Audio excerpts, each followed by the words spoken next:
Hello' বন্ধুসকল, আপুনি যদি ভীম ইউপিআই টো ব্যৱহাৰ কৰি আহি আছে, ধৰা হওক আপুনি ভীম ইউপিআই টো ব্যৱহাৰ কৰি কাৰোবাৰ পৰা মানি ৰিকুৱেষ্ট কৰিব লাগে। মানে আপুনি কাৰোবাৰ পৰা পইচা ল'ব লাগে আৰু সেই এমাউণ্টৰ এটা মানি ৰিকুৱেষ্ট আপুনি তেওঁৰ ইউপিআই, যিকোনো এটা ইউপিআই হ'ব পাৰে, তেওঁৰ তাত তেওঁলৈ পঠাব লাগে। আৰু মানি ৰিকুৱেষ্টটো পঠাৰ পাছত তেওঁৰ ইউপিআইটো খুলি যদি এপ্ৰুভেল দি দিয়ে আপোনাৰ একাউণ্টত, সেই পইচাটো আহি যায়। তেওঁৰো বিশেষ একো কাম কৰিবলগীয়া নাথাকে, খালি এপ্ৰুভেল দি দিব লাগে। যদি আপুনি জানিব বিচাৰিছে ভীম ইউপিআইটো ব্যৱহাৰ কৰি কেনেকৈ মানি ৰিকুৱেষ্ট পঠাব পাৰি, তেতিয়াহ'লে চাই থাকক এই ভিডিঅ'টো শেষলৈ। আমি এই টপিকটোৰ ওপৰতে কথা পাতিবলৈ গৈ আছো।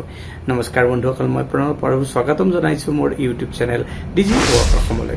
বন্ধুসকল, প্ৰথমতে আমি ভীম ইউপিআইত লগইন হৈ যাম আৰু আগৰ প্ৰচেছখিনি ষ্টেপ বাই ষ্টেপ দেখুৱাম। বন্ধুসকল, আপোনালোকে দেখা পাইছে আমি এতিয়া ভীম ইউপিআই এপটো অপেন কৰি লৈছোঁ। ভীম ইউপিআই এপটো যেতিয়া অপেন হৈ যাব, আমি ইয়াত আমাৰ পাছৱৰ্ড বা ফিংগাৰপ্ৰিণ্টৰ মাধ্যমত একাউণ্টত লগইন হৈ যাম। আমি ভীমৰ একাউণ্টত লগইন হৈ যাম। লগইন হৈ যোৱাৰ পাছত আমি এই পেজটো পাম। ইয়াত ৰিকুৱেষ্ট মানিৰ এটা অপশ্যন পাম, তাতে ক্লিক কৰিম। ৰিকুৱেষ্ট মানিৰ ওপৰত ক্লিক কৰাৰ পাছত আমি এই পেজটোত আহিম।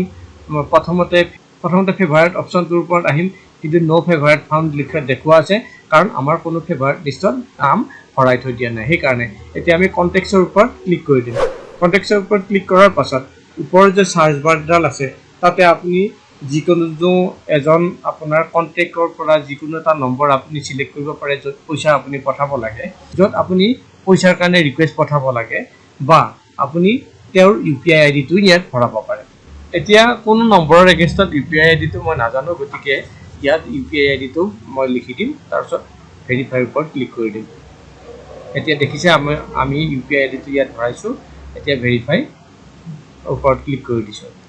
ভেৰিফাইৰ ওপৰত ক্লিক কৰি দিয়াৰ লগে লগে আমি এই পেজটোত আহি যাম, য'ত কাৰ পৰা পইচা আপুনি মংগাব খুজিছে, কাৰ পৰা পইচা পাবৰ কাৰণে ৰিকুৱেষ্ট চেণ্ড কৰিব বিচাৰিছে, তেওঁৰ ইউপিআই আইডিটো আৰু তেওঁৰ নামটো ওপৰত দেখুওৱা হ'ব। তাৰপিছত ইয়াত এমাউণ্টটো লিখিব কোৱা হ'ব, কিমান এমাউণ্ট লাগে আপুনি সেই এমাউণ্টটো ইয়াত লিখি দিয়ক। এটা ভেলিড আপ টু ডেট আপুনি ইয়াত চিলেক্ট কৰক আৰু তাৰ ৰিমাৰ্ক লিখক। আমি এতিয়া ইয়াত এমাউণ্টটো আৰু ভেলিড আপ টু ডেট আজিৰে থাকিব দিলোঁ, আৰু এটা ৰিমাৰ্ক আমি বড়োত লিখিছোঁ। ধৰি লওক আমি ধাৰে লৈছোঁ বা ধাৰে লোৱা পইচাটো ঘূৰাই খুজিছোঁ, গতিকে তাৰ পাছত আপুনি তেওঁ যাতে চিনি পায় কি বস্তুৰ কাৰণে পইচাটো খুজিছে, সেনেকুৱা এটা ৰিমাৰ্ক দি দিব। এইখিনি ভৰোৱা হোৱাৰ পাছত আপুনি ৰিকুৱেষ্টৰ ওপৰত ক্লিক কৰি দিয়ক। ৰিকুৱেষ্টৰ ওপৰত ক্লিক কৰি দিয়াৰ লগে লগে ইয়াত আপোনাৰ ৰিকুৱেষ্টটো চেণ্ড হৈ গৈছে। আপোনাৰ কামটো শেষ হৈছে। নেক্সটত তেওঁ যিজনলৈ আপুনি পইচা ৰিকুৱেষ্ট চেণ্ড কৰিছে, তেওঁ যাব নিজৰ ইউপিআই আইডি। তেওঁ এটা মেছেজ ৰিচিভ কৰিব এনেধৰণে, যে মিষ্টাৰ, ইয়াত মোৰ নামটোৱে আছে কাৰণ মই কৈ পঠাইছোঁ, has requested money from your ICICI bank app বা ফোনপে' এপ বা গুগল পে' এপ, এনেকৈ আহিব। কিমান পইচা ৰিকুৱেষ্ট কৰিছে, 125 টকা, সেইটো দেখুৱাইছে।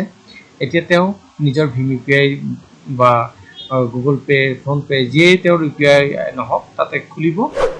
তাতে লগইন হোৱাৰ পাছত তেখেতে এটা পাব পে'মেণ্ট ৰিকুৱেষ্ট বা এপ্ৰুভ টু পে', যিকোনো এনেকুৱা ধৰণৰ এটা অপশ্যন পাব।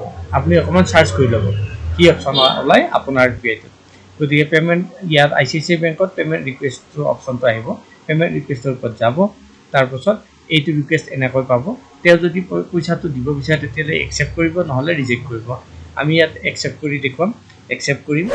একচেপ্ট কৰাৰ লগে লগে এবাৰ পইচাটোকে ক'ত যাব খুজিছে, কোনটো একাউণ্টৰ পৰা যাব খুজিছে, সেইবিলাক ইয়াত কোৱা হ'ব। আপুনি সেইটো ছাবমিট কৰি দিব। ছাবমিট কৰি দিয়াৰ লগে লগে নেক্সট পেজটোত আপুনি আপোনাৰ ইউপিআইৰ যিটো 6 ডিজিটৰ পিন আছে, সেইটো ভৰাব লাগিব, আৰু আপোনাৰ পইচাটো যিজনে ৰিকুৱেষ্ট পঠাইছে তেওঁৰ ওপৰত গুচি যাব। গতিকে এনেকৈ আপুনি যদি ভীম ইউপিআইৰ দ্বাৰা যিকোনো এটা ইউপিআই আইডিত পইচা ৰিকুৱেষ্ট পঠাব বিচাৰিছে, সহজতে পঠাব পাৰে।